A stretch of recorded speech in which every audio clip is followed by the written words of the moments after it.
There are a total of 89 different types of Abyss gears in Crimson Desert, each providing their own unique effect when embedded in armor or weapons. By unlocking the blueprints to every one of them, we ensure that we can fully craft and upgrade any build or playstyle imaginable. All of that will be covered in this guide, and as usual, useful timestamps can be found in the video description. Let's start with the first 11 enhanced gears, which are all unlocked through buying blueprints off the 4 main witches. The first witch we will meet, Elowen, is part of the main questline, specifically the Missing Seal in Chapter 5. She's located near the Witchwoods southwest of Castle Hernand. Elowen sells the blueprints for the Vigor, Vitality, and Composure Abyss gears. After meeting Elowen, we should then be able to unlock each of the other 3 witches by completing a small test. Moving on to the first of those, the Witch of Kindness, we can first find Bari near the Silver Wolf Cave in Payloon. This location is located in the Snowy Mountains. Bari will be disguised as a stranger huddled underneath an isolated tent, shivering cold. We must light the torch near her to complete this first step.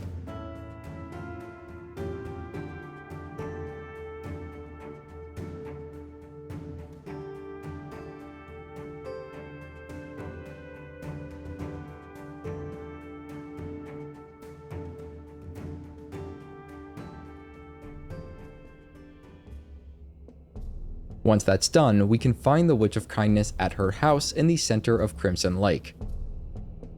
Bari sells the blueprints for the Swift, Haste, and Ascent Abyss gears.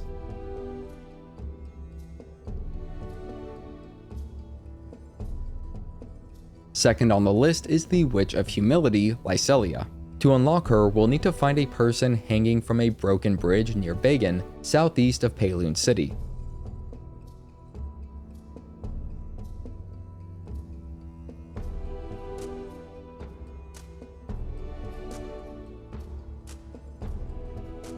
After helping the disguised witch up from the ledge, we'll be able to locate her in a hidden cave within the mountainous Serpent March. It's located to the west of Lyselia. Lyselia offers the blueprints for the Fortification, Aegis, and Fortitude Abyss gears.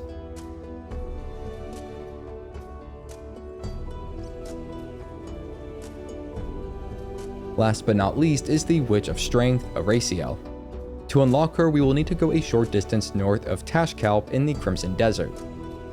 A beggar child will be found near the notice board by the Tomaso Fork Post House. This is the witch in disguise, and to pass the test, we must give her a coin.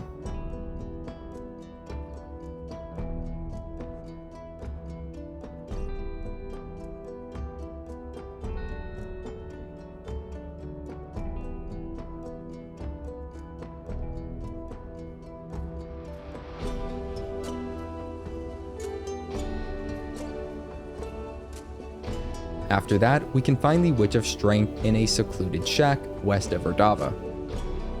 Areciel only sells 2 blueprints, but they are 2 of the most important, being for the Destruction and Insight Abyss gears.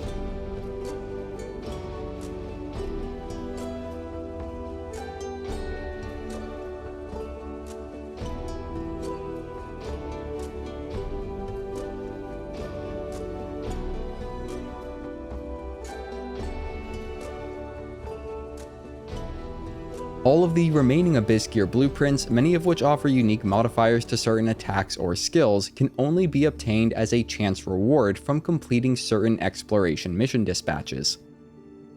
There are 6 relevant mission dispatches in total, and each one can give 1 or even 2 Abyss gear blueprints when completed, picked at random from a specific set of 13 blueprints depending on the location. Those 6 missions are Reachwood Ruins Dispatch, Verheim Ruins Exploration, Kingshield Dig Site Exploration, Serpent Shrine Exploration, Bordig Ruins Excavation, and Timeworn Ruins Excavation. Sending a mission dispatch to any of these will require at least 1 comrade with the Exploration trait, and there are a total of 5 comrades with this trait: Devon, Falstaff, Joseph, Arnold, and Xavier. All are unlocked at various points throughout the grounds of the Sunrise questline for the Greymanes faction. Now let's cover each of these 6 exploration missions in more detail, how to unlock them, and some of the more enticing Abyss gear recipes that can be obtained from each. We'll start with the Reachwood Ruins Dispatch. To unlock this, we will need to complete a specific task at the Provorin Research Institute. To do that, we'll first need to gain access to Provorin. When first attempting to approach Provorin, we will be stopped by Shy, who will put us to sleep with darts. After being thwarted several times, we should have the Unreachable Village quest automatically added to our journal under the Provorin faction. Completing both that quest and the one that follows, Authorized Access, will give us access to the village. We can then make our way to the southern side of the village to find the Research Institute. There, we'll need to complete the Natural Harmony Research, Palmer Leaf Research, and Reachwood Ruins Dispatch plan. Keep in mind that these research tasks may be halted, and we will then need to investigate and assist the researchers involved to get it going again.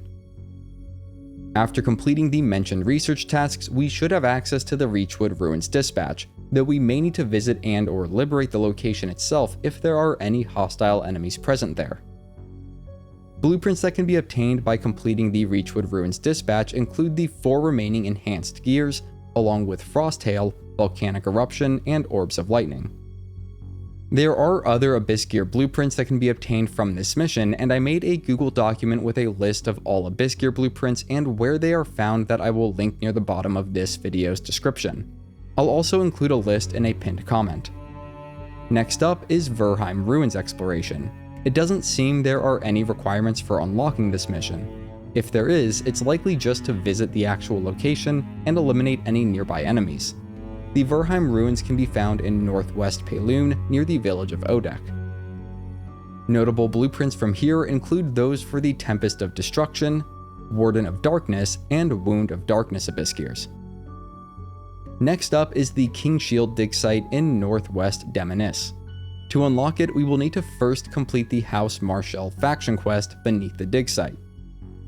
I would recommend just going to the dig site to see if that unlocks the quest. If it doesn't, then you may need to complete up through the end of Chapter 8 in the main quest line, and even go through some of the quest lines of other named factions in the Demonis region, such as House Azarian, Thorel, Byron, Elamor, and so on. Some of the more alluring blueprints from the dig site include those for the Stormfang, Flames of Judgment, Pillar of Wind, Shattering Frost, and Grey Soul Howling Abyss Gears.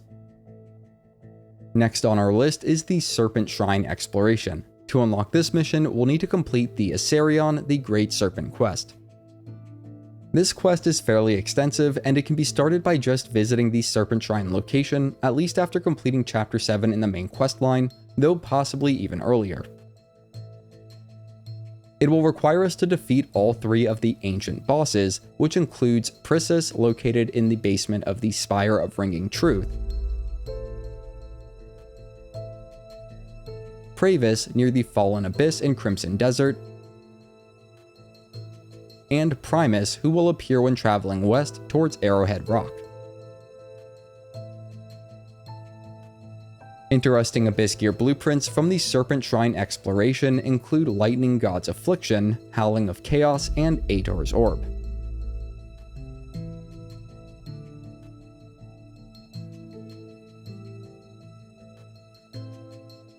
Next on the list is the Bordig Ruins Excavation.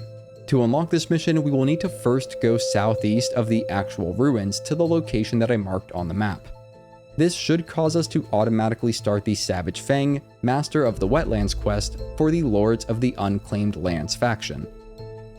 If it does not unlock by just going to the indicated location, try going to Tashkalp to start some of the other Crimson Desert faction quest lines, and complete those to unlock further quests within the desert region. It could also be that you have not progressed far enough into the main quest line. Once we've started the Master of the Wetlands quest, we will then need to track and defeat Ravok of the Savage Fangs to liberate the Bordig Ruins. And I won't sugarcoat it, this quest is a pain and took me at least 20 minutes before I finally found Ravok not just once, but a second time too, as he will flee after losing his first bar of health. The Bordig Ruins Excavation can give us multiple Abyss Gear blueprints, including those for Blessing of Earth, Service, Solidarity, Companionship, and Relentless. Last but not least is the Timeworn Ruins Excavation. This is another one where I'm not sure on the exact conditions to unlock it. It says that liberation of the Timeworn Ruins is dependent on the Where Greed Takes Root faction quest for the Lords of the Unclaimed Lands. However, I remember just being able to go there and eliminate enemies until it was liberated, and that was enough. Start by trying that, and if you can't liberate it straight away, try to start the Where Greed Takes Root quest by visiting the Crimson Mountains Fortress, or complete other faction quests in the Crimson Desert region first by going to Tashkalp and looking around for NPCs in need of help. The Timeworn Ruins Excavation includes some of the best Abyss Gear blueprints such as Infinite Arrows, Malice Bane, Momentum, Efficiency, and Disarm. Now let's cover how to make sure we get Abyss Gear blueprints every time we complete one of these exploration missions, as you might have noticed they cost a lot of camp resources, require a lot of companions, and take several days to be completed. It's actually a fairly simple process if you are familiar with save scumming techniques.